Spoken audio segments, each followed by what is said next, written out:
As we continue to round out the Fallout 25th anniversary, Bethesda has decided to bestow upon us a barrage of short videos talking about a variety of experiences from creating what, in my opinion, is one of the greatest franchises in gaming history.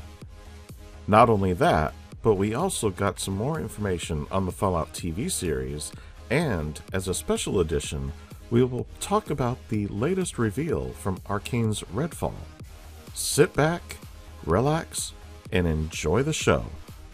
Our first stop on this glorious tour is going to be another addition to the Dear Vault Boy series. This one is titled Unlocked and Loaded. For those who value their well-being, a morning jaunt is key to promoting robust longevity and natural vigor. Sure beats the latest automotive catalog, hey sport? It's from Mario. He writes, "Dear Vault Boy, you don't know me, but I know everything about you. See, I've been playing Fallout for 25 years, and I've spent thousands of hours doing everything I could. Some were easier than others. But taming those Deathclaws? That wasn't.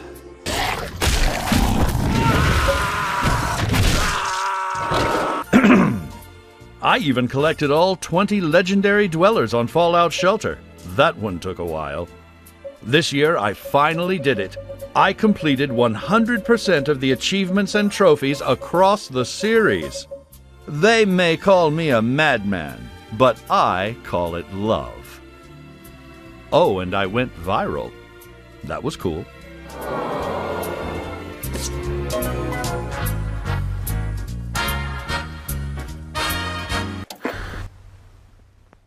What a nice little tribute to a dedicated fan.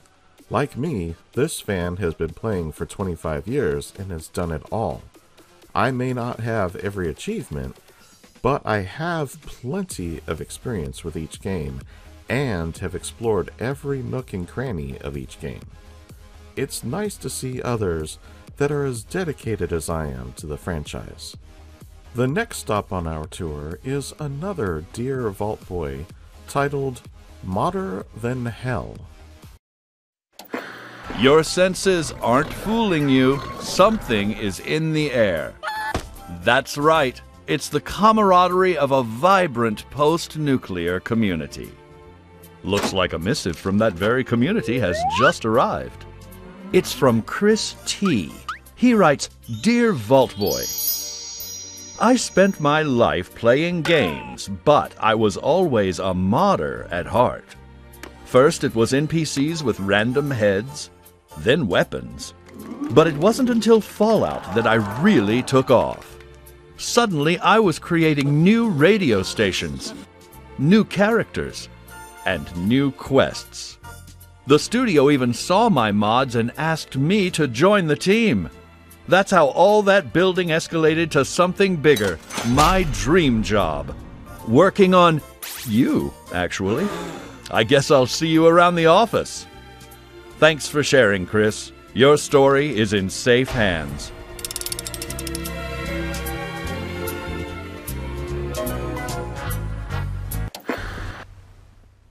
That was another nice tribute to a fan who followed his dreams and did such a good job that Bethesda noticed his work and offered him a job. I love these stories, and this one is especially nice because he was able to turn a hobby into a career. This is the part of the tour where we start diving into some more retrospectives. Our first stop is about Boston.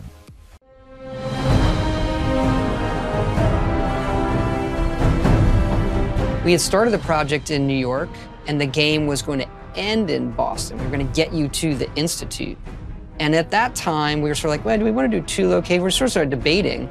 And then there were all these games coming out that were using New York. And Emil, who's from Boston, you can ask him about this. I remember Todd Howard looked at me and he's like, "I know, you probably want the game set in Boston." I'm like, "I'm not saying anything." I'm just saying, because he knew I was from Boston. And I'm like, "I'm just saying it has probably everything we need, but whatever." And I think that was great, because I think that New England flavor really sort of gave a certain vibe to the game that was very fresh, very different. It was their decision. But once that decision was made, I was pretty happy. The first U.S. subway system was built in Boston. Well, I'm from South Boston, which is the historically Irish Catholic neighborhood. There's a castle called Fort Independence. I knew that had to be a big place in the game. And so when we made the castle the headquarters of the Minutemen, it was just little touches like that. My high school is in the game, my house is in the game, train station near my house is in the game, like all that sort of stuff. And it's a very personal game to me. It has that Americana, right? It has like the history of America there, and there's so many great landmarks that you could use, but it's frankly like they aren't all that well known to a larger place. Like people don't know the city of Boston the way they may know a New York or somewhere else.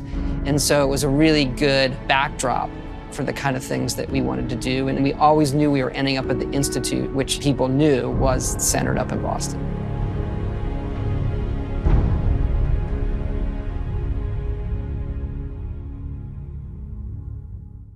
Wow, what an eye-opener. So Fallout 4 was originally going to start in New York and then end in Boston? How would they have even pulled that off? There is quite a bit of distance between these two locations, and there is a lot in between. Man, that would have been so much fun. Ultimately, they decided to just go with Boston, and that was fine, because there is a lot of lore to be found both in real life and in the game. While I would have loved to have had a chance to play the original concept, I am glad they settled on just using Boston. It was also nice to learn that Emil included things from his past, like his house, his high school, and the train near his home. Like he said, Fallout 4 is personal to him. While not everyone knows all of the historical landmarks, there are a lot of them in Boston, and Bethesda did a great job including them. With Boston behind us, let's talk about what's in front of us, and that is VATS.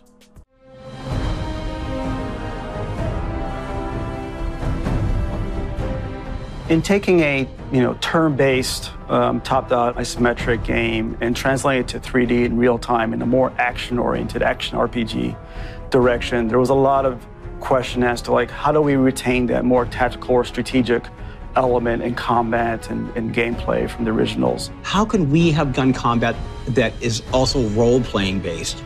And the idea for VATS came up, the Vault-Tec assisted targeting system. It pauses the action. So if you're getting overwhelmed, you can hit that button, everything is paused. And then you can target body parts and the head, and there's a percentage, and all that is tied into your skills. And it sort of clicked. So we came up with the whole VATS system to sort of introduce not so much a turn-based, but at least slowing down the game a little bit so that the player can approach this like an RPG. If you're a role-playing game player and you're not super keen on, especially console first-person shooting mechanics, then you have VATS to kind of fall back on. I thought it made perfect sense for the way that Bethesda wanted to adapt it. And that just seemed like that was going to become something that would be synonymous with our version of Fallout, which I was super happy about. I have to say, VATS changed the game in a good way. Technically speaking, the original games had a similar mechanic, but it was very cumbersome. You didn't have the nice visual to work with. The original Fallouts, to use VATS, you had to first get the proper perk, and that would allow you to choose certain body parts to focus your attacks on. Bethesda took this to a whole new level and made it very playable. In fact, I love VATS so much that I use it all the time. Now that we have VATS out of the way, let's move on to our next stop. The next clip is titled, Why We Love Fallout.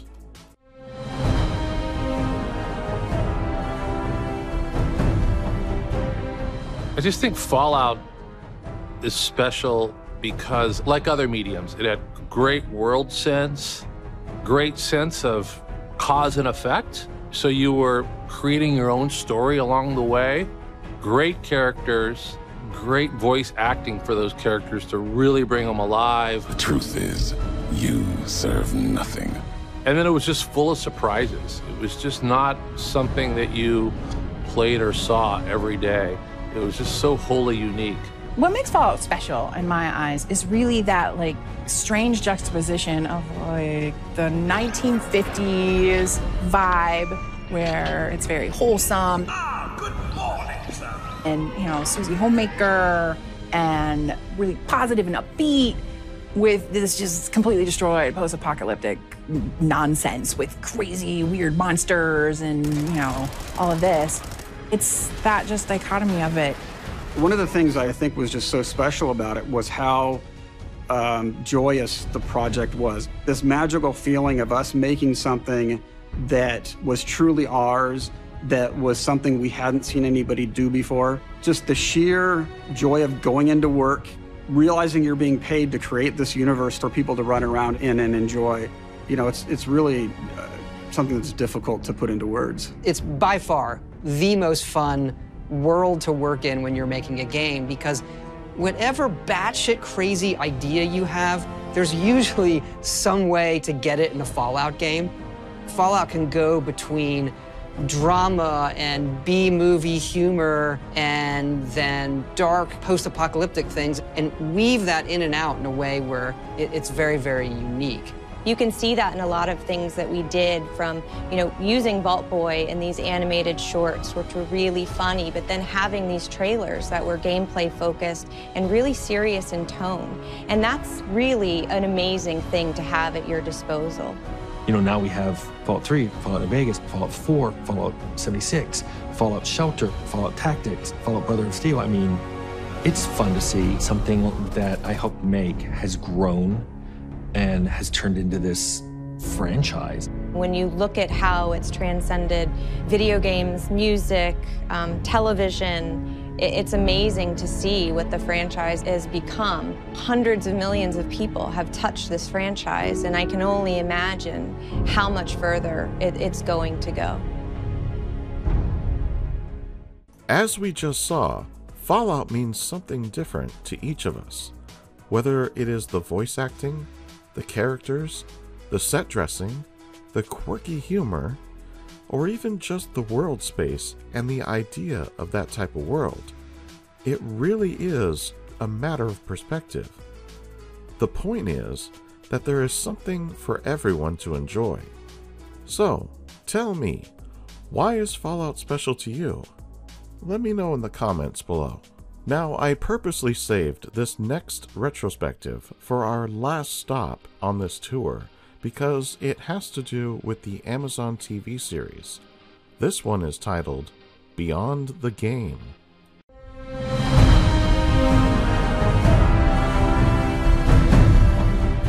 Well, when we think about, you know, Fallout and its future, obviously, you know, there'll be games in the future. In the near future, something that's brand new that I'm super excited about is the TV show. A lot of movie producers and stuff would like, hey, this would be a great, great movie. And for, you know, 10 years plus said no.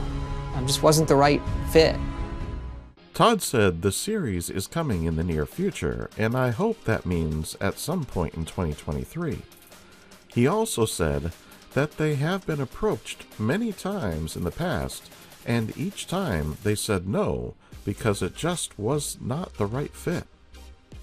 You know, one of the people I've always wanted to do it was Jonathan Nolan. You know, I love the movies he's written and worked on with his brother, and his TV shows with Lisa Joy and Westworld. And Jonah and I connected and was, you know, would this be something that would interest you? And it turned out he was a big fan of it. Todd then went on to talk about how the series came to be a reality. He said he always wanted someone like Jonathan Nolan to make something for the franchise.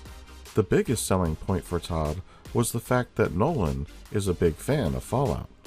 Now, there has been a lot of speculation as to where the story is going to take place, and I have some thoughts about that.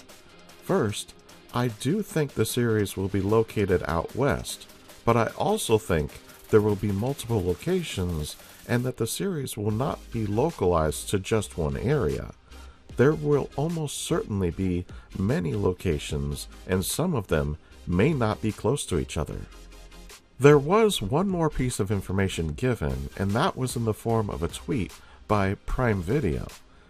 It stated, "Congratulations and happy 25th birthday. We made something special for the occasion." Included was a photo of some vault dwellers from Vault 33 standing at the entrance to the vault, with one person near the control panel dead. There is also the apparent vault dweller just on the other side of the door looking inward at the 33 dwellers. Now, I don't want to speculate too much here, but it is a very interesting scene, one that I really hope is in the series.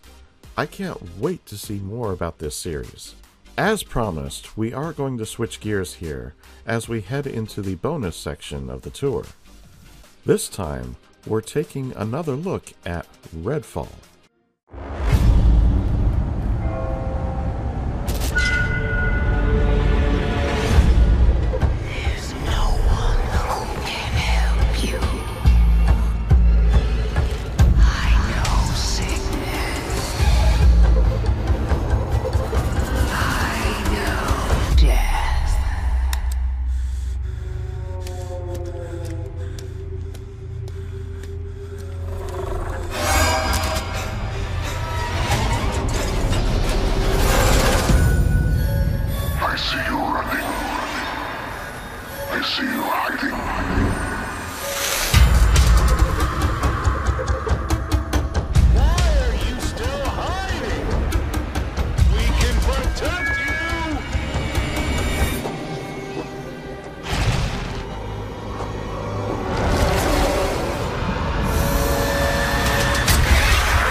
Well, it's red.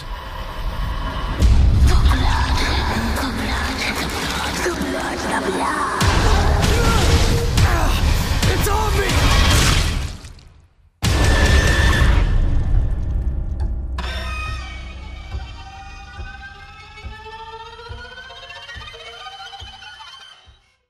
I was already excited about this game, but this trailer really brings to life the dark side of the game. Everything that has been shown up to this point had a more upbeat feel, and this one focused more on the diabolical side of things. I think this game is going to be very interesting. Redfall is something I believe is about ready for launch.